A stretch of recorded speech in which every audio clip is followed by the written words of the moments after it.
As the strength and power of the early church grew, so did hatred against it. Persecution increased in Jerusalem, forcing many of the early believers to flee to surrounding areas. But God in His mercy moved the early disciples out of Jerusalem so they could take the good news of Jesus into the world. One of these special servants of God was named Philip. As he was teaching and preaching in Samaria, an angel spoke to him and said, "Journey south to the region of Gaza by taking the road that goes through Jerusalem." He obeyed the call and began the dangerous journey through the very city he earlier was forced to flee. On the same road towards Gaza, he came upon a chariot belonging to an important dignitary.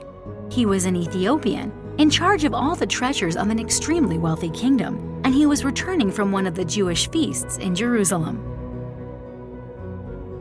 The Spirit of the living God called to Philip, commanding him to approach the chariot. So Philip ran and caught up to the Ethiopian. As he approached the chariot, he heard the Ethiopian reading from the book of Isaiah, one of the books of the prophets.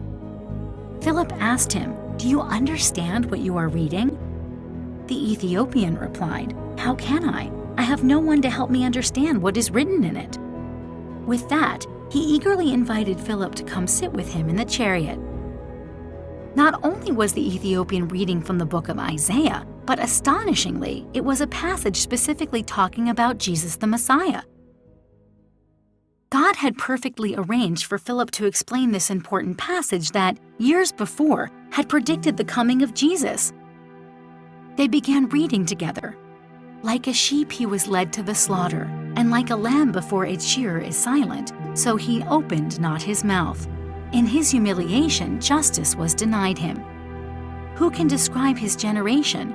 For his life is taken away from the earth. The Ethiopian asked Philip, "Who is this man who quietly and willingly gave up his life?" Philip began to boldly preach to him the good news, how Jesus was the sacrificial lamb described in the passage, who had offered himself up to be crucified on the cross, and who had been slain for the sins of the world. He explained all about the salvation through Jesus, and the Ethiopian believed. As they continued along the road, he came upon some water.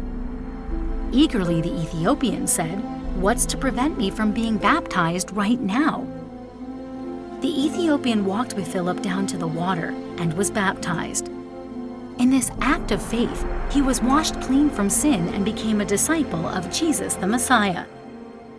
As soon as the Ethiopian came up from the water, Philip was miraculously taken from that place and transported to another town. The beautiful gospel of Jesus continued to spread.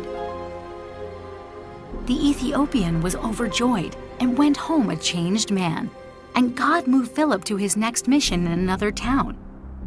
The kingdom of God was expanding, and God's salvation was reaching to the very ends of the world.